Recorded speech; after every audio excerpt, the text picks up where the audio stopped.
सुधांशु त्रिवेदी जी, अभी से ही देखिए सोनिया गांधी ने आर्टिकल लिखा, राहुल गांधी आपकी विदेश नीति को दिशाहीन बता रहे हैं, अली खamenei की हत्या का आप लोग विरोध क्यों नहीं कर रहे हैं, निंदा क्यों नहीं कर रहे हैं, इस पर प्रश्न दाग रहे हैं।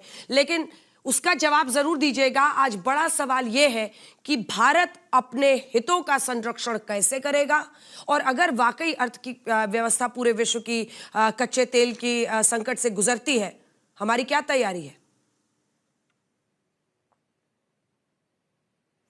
देखिए, सर्वप्रथम जैसे आपने कहा कि होली का पर्व है, तो मैं ये भी याद दिला देना चाहता हूं कि ईरान के जो सिक्योरिटी चीफ हैं, उन्होंने कहा कि हम लड़ाई लड़ेंगे, हम 6000 साल पुरानी सभ्यता हैं।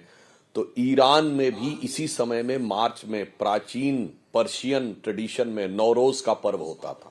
बिल्कुल ठीक उसी समय जिस समय हिंदुओं का नववर्ष शुरू होता था, उसी समय वो भी होता था। और जहां पर अग्नि जलाकर पूजा होती थी, वो ईरान आज कहां तक, किस रास्ते पे चलते हुए कहां तक पहुंच गया, हजारों साल पुरानी सभ्यता के लिए निश्चित रूप से यह एक दुखद दिन है। परंतु अब आते हैं आज के विषय पे। आपने कहा भारत का हित। भारत का सबसे बड़ा हित आज की डेट में यह है कि हमारे 90 से 95 लाख लोग मिडिल ईस्ट में रह रहे हैं, उनको सुरक्षित रखना और उनमें से जो भारत वापस आना चाहते हैं उनकी सुरक्षित भारत वापसी, ये भारत सरकार की सबसे बड़ी इस समय नीतिगत बाध्यता होनी चाहिए। हम उस विषय के ऊपर पूरी तरीके से सतर्क हैं। प्रधानमंत्री श्री नरेंद्र मोदी जी ने इन सभी देशों के राष्ट्राध्यक्षों से बात की है to ensure the security of those Indian personnels, जो लोग हमारे भारतीय वहां पर हैं। जहां तक ईरान के साथ संबंधों की बात है, तो निश्चित रूप से ईरान के साथ समय समय पे हमारे संबंध बहुत ऊपर नीचे होते रहे हैं। 1971 के युद्ध में रजा पहलवी की सरकार थी, तब ईरान हमारे विरुद्ध फौजें भेज रहा था, पाकिस्तान को उसने स्ट्रेटेजिक डेप्थ दी थी। तो उसके बाद के दौर में ईरान हमारे कई बार, जैसे ये कांग्रेस वाले कह रहे हैं कि 94 में साथ दिया था, तो उसके बाद खamenei साहब ने बहुत सारे अगेंस्ट में भी लिखा था। मगर मैं पूछना चाहता हूं, मूल मुद्दा जानते क्या है अंजना जी? इनको न ईरान से मतलब है, न मुसलमान से मतलब है। इनको सिर्फ इससे मतलब है कि भारत में कैसे अराजकता फैल जाए। वो 95 लाख लोग जो वहां पे फंसे हुए हैं, हम उनके हित का ध्यान न रखें और उनके परिवारों के चलते हुए यहां पर अराजकता की स्थिति उत्पन्न हो, ये शायद इनका मंतव्य रहा होगा। अन्यथा मैं पूछना चाहता हूं, ये 2005 में ईरान के खिलाफ IAEA में, इंटरनेशनल एटॉमिक एनर्जी एजेंसी में, क्यों वोटिंग की थी भारत ने? और उस समय ईरान चौंक गया था, इसलिए कि अमेरिका से न्यूक्लियर डील का दबाव था, और इसीलिए 2008 में न्यूक्लियर डील के लिए मनमोहन सिंह ने अपनी सरकार दांव पे लगा दी थी। मैं पूछना चाहता हूं, जो लोग ये कहते हैं भारत की विदेश नीति, ये सद्दाम हुसैन से तेल के कूपन काहे लिए थे? अनाज के बदले में कांग्रेस पार्टी ने लिए तेल के कूपन। वोल्कर रिपोर्ट 2006, जिसके चलते हुए नटवर सिंह को विदेश मंत्री के रूप में इस्तीफा देना पड़ा था। और इसलिए हम ये बात कहना चाहते हैं बहुत स्पष्ट रूप से, जो लोग विदेश नीति की बात करते हैं, विदेश नीति के ऊपर छाती पीटने की बात करते हैं, उनसे मैं विनम्रता से पूछना चाहता हूं कि आपके दौरे हुकूमत में, जिस जमाने में ईरान के साथ, और आज मैं पूछना चाहता हूं, ईरान तो शिया देश है, खamenei साहब जो थे वो तो शिया नेता थे, और उसने इतने, उसके ऊपर कितने आरोप थे, हजारों लोगों को मरवाने का आरोप, लाखों लोगों को मरवाने का। महसा अमीनी जैसे उसमें प्रक्रिया में सैकड़ों महिलाओं को हिजाब न पहनने के लिए मार दिया गया, क्योंकि वहां पे रूल यह है कि कलाई से नीचे किसी महिला के शरीर का कोई अंग दिखना नहीं चाहिए, उसके ऊपर मौन है। और शियाओं के लिए, मैं तो अंजना जी लखनऊ का रहने वाला हूं, कांग्रेस के दौरे हुकूमत में शियाओं को लखनऊ में मदे साबा का जुलूस नहीं निकालने दिया जाता था, उस पर प्रतिबंध लगा दिया गया था। जब अटल जी प्रधानमंत्री थे, उस समय 1998 में 22 साल के दौर के बाद उनको दोबारा मौका मिला। कारगिल में शियाओं को नहीं निकालने दिया जाता था पोजीशन, जब मोदी जी प्रधानमंत्री थे तब हुआ। तो मैं ये भी जानना चाहता हूं ना, शियाओं से इतनी मोहब्बत थी तो आपके दौरे हुकूमत में उनके साथ इतनी अदावत क्यों रहती थी कि वो अपना जुलूस तक नहीं निकाल सकते थे, धार्मिक जुलूस, और आज आपके मन में उनके लिए इतना उफान उमड़ा पड़ रहा है? ठीक है अतुल जी, अतुल जी इसका जवाब दीजिए। डोमेस्टिक दोनों आधार पर इनका जवाब देना। इजराइल और अमेरिका ने मिलकर, सवाल सुनिए अतुल जी, इजराइल और अमेरिका ने ईरान पर हमला किया।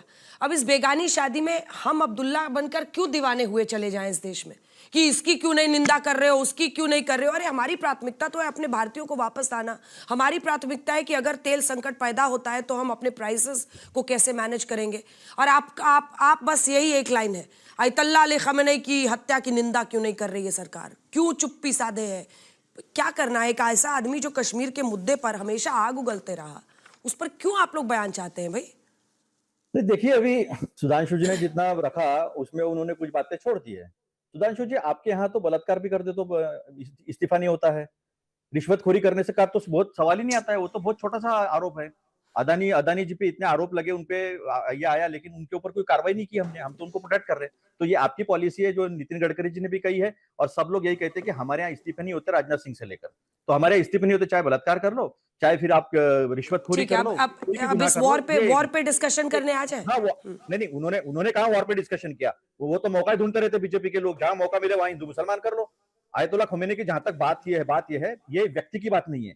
ये बात है एक संप्रभु देश के प्रमुख, राष्ट्र प्रमुख को दूसरी बार वेनेजुएला में मादुरो को उठा लिया गया और यहाँ पर इन्हें मारा गया। युद्ध शुरू होने से पहले 39 जो है उनके बड़े नेता है उनको मारा गया। उसके खिलाफ है संप्रभु देश के नेताओं को इस तरह से उठा लेना और इस तरह से मार लेना।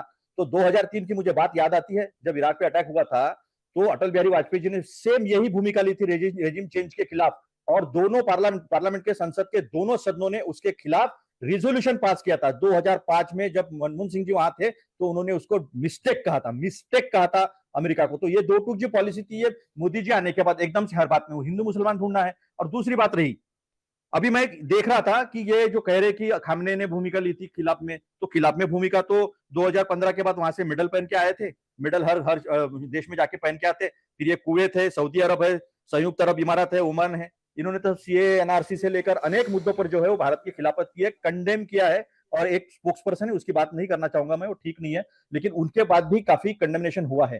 तो हम जब बात रखते हैं विदेश नीति में, अभी गीता मोहन जी भी यहाँ पर है, समझती है वो विदेश नीति को, तो हम अपने राष्ट्रहित की बात रखते हैं। और दुनिया में जो मल्टीपोलर वर्ल्ड हम चाहते हैं, बहुध्रुवीय दुनिया चाहते हैं, उसमें हमारा स्टैंड क्या होगा? हमारा एक मॉरल स्टैंड होगा, हमारा एक चार्टर जो है इंटरनेशनल चार्टर, और हमारा कॉन्स्टिट्यूशन का आर्टिकल 51 जो है उसके हिसाब से जो गुटनिरपेक्षता है, हमारे हित होने चाहिए। और मैं लौट रही हूं इसमें, सिर्फ 10 सेकंड पूरा कर लीजिए। और जो हम कहते हैं न्यूट्रलिटी जो है, एक संतुलित तटस्थता जो है कि क्या सही है और क्या गलत है, उसमें हमारा स्टैंड, इंडिया का स्टैंड हरदम फर्म रहा है। तो ये छोटी छोटी बातों पर हिंदू मुसलमान ढूंढना ठीक नहीं है। इसका खामियाजा हम भुगत चुके हैं। हम एक सेक्युलर सोवरिन कंट्री है और हम दुनिया में माता रखते हैं, बहुध्रुवीय दुनिया इसी पर गीता मोहन में जल्दी से, चूंकि उन्होंने आपका नाम लिया, जल्दी से एक रिएक्शन आपसे चाहती हूं। क्या खामेनेई की हत्या की निंदा करना, विरोध करना भारत के लिए जरूरी है इस मकाम पर? और दूसरा सबसे बड़ा पहलू, डोनाल्ड ट्रंप, क्या मिला अमेरिका को इससे? क्या खामेनेई, क्योंकि खामेनेई सिर्फ एक नेता नहीं थे, एक विचारधारा थे, और उसकी मौत होना इतना आसान नहीं दिखता है। देखिए, अंजना खामनेई की मौत पर क्या भारत सरकार को कंडेम करना चाहिए था या नहीं, दैट्स अ डिफरेंट मैटर। और इसको जितना आप रिलीजियस कलर दोगे उतना ही आप अपने आप से डिससर्विस कर रहे हैं, क्योंकि ईरान शिया या सुन्नी प्रॉब्लम नहीं है। Iran is a strategic problem and a strategic asset for India. Iran अगर आप खोते हैं तो आप अफगानिस्तान और सेंट्रल एशिया का पूरा एक्सेस खो देते हैं। पाकिस्तान बीच में बैठा है, आपका एक ही दोस्त था, despite all the problems and despite all the differences मजहब को लेकर जो होते रहे हैं। ईरान कभी भी अपने स्ट्रेटेजिक इंटरेस्ट जो भारत के साथ अलाइन करके रखा हुआ था, उस स्ट्रेटेजिक इंटरेस्ट से नहीं हटा। चाबहार में उसने कभी भी ऐसी कोई सिचुएशन नहीं खड़ी की जहां पर उसने चीन को इतनी जगह दे दी हो कि भारत का जगह कम हो गया हो। ऐसा नहीं किया ईरान ने। तो आपको स्ट्रेटेजिकली अगर सोचना है तो आपके लिए ईरान बहुत इंपॉर्टेंट है, और इसीलिए तो भारत सुनने जा रहे हो। लेकिन यही तो प्रॉब्लम है। लेकिन भारत सरकार ने इस पर क्या कहा है? भारत सरकार ने कहा है कि वो अगर चाहे तो सिविल न्यूक्लियर प्रोग्राम अपना चला सकता है, और न्यूक्लियर प्रोग्राम ईरान का जो भी है उस पर डिप्लोमेसी से ही रास्ता खोजना होगा। ये भारत सरकार का ऑफिशियल स्टैंड है। लेकिन हम इंटरनेशनल डिप्लोमेसी में जो इंट्रिकेसीज है उसमें जाना नहीं चाहते हैं। भाई खामेनेई पर आंसू बहाइए, खामेनेई की निंदा कीजिए, ये सिर्फ यूपी के चुनाव के लिए वोट बैंक की पॉलिटिक्स से ज्यादा कुछ नहीं है। और मुझे लगता है कि जनरल दयाल आप भी इससे सहमत होंगे। यहीं से बात आगे ले जाते हुए, तीनों जो बड़े प्लेयर्स हैं इसमें, ट्रंप क्या हासिल कर पाए हैं इस युद्ध से अभी तक? नेतन्याहू की तो जीत की स्थिति दिखती है, हालांकि उनके लिए भी मुश्किल है। विचारधारा का अंत इतना आसान नहीं होता है, आप एक नेता को तो मार देंगे। लेकिन तीसरी तरफ ईरान के लिए समर्पण वो कर ही नहीं सकते। भाई खामेनेई को मारा है, ईरान में मारा है।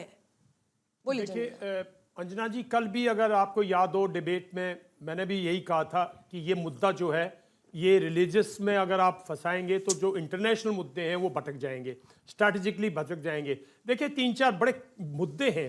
आज के दिन जो खतरा है वो है इंटरनेशनल ऑर्डर का, इंटरनेशनल जो लेड डाउन नॉर्म्स थे यूएन चार्टर का।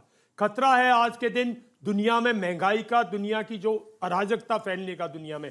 और एक सबसे बड़ा खतरा यह है कि एक स्ट्रेटेजिक एरिया जिसको आप ईरान कहते हैं या गल्फ कहते हैं, वो स्ट्रेटेजिक एरिया भारत के लिए ईस्ट और वेस्ट का पूरा हमारा जो कॉरिडोर है वो इस पे डिपेंडेंट है। चाहे हमारे सी रूट्स हो, चाहे हमारे एयर रूट्स हो, कम्युनिकेशन रूट्स हो, हमारा पूरा व्यापार, हमारा पूरा जो हमारी जो पूरे लोगों की ट्रैवलिंग मतलब ट्रांसपोर्टेशन सब इस पे डिपेंड है। तो ये जब कट ऑफ होता है किसी भी तो हमारे पे असर पड़ता है। अब तक ना तो ट्रंप जी को कोई हासिल हुआ है, क्योंकि ट्रंप को मालूम होना चाहिए था कि जो खोमेनी है वो सिर्फ लीगेसी नहीं है, खोमेनी सिर्फ एक इंसान नहीं है, एक आइकॉन नहीं है, और वो एक संस्था बन गए हैं, सिस्टम बन गए हैं। पिछले 45 साल में उन्होंने ईरान के अंदर एक सिस्टम बना दिया, और ईरान किसी भी कंट्री की तरह नहीं है, एक बहुत डिफरेंट कैरेक्टर है उसका। जब आप इस तरह से अटैक करोगे तो ईरानियन लोग जो हैं वो अपने आप इकट्ठे हो जाएंगे, जो डिसेंशन है जो विद्रोह था वो भी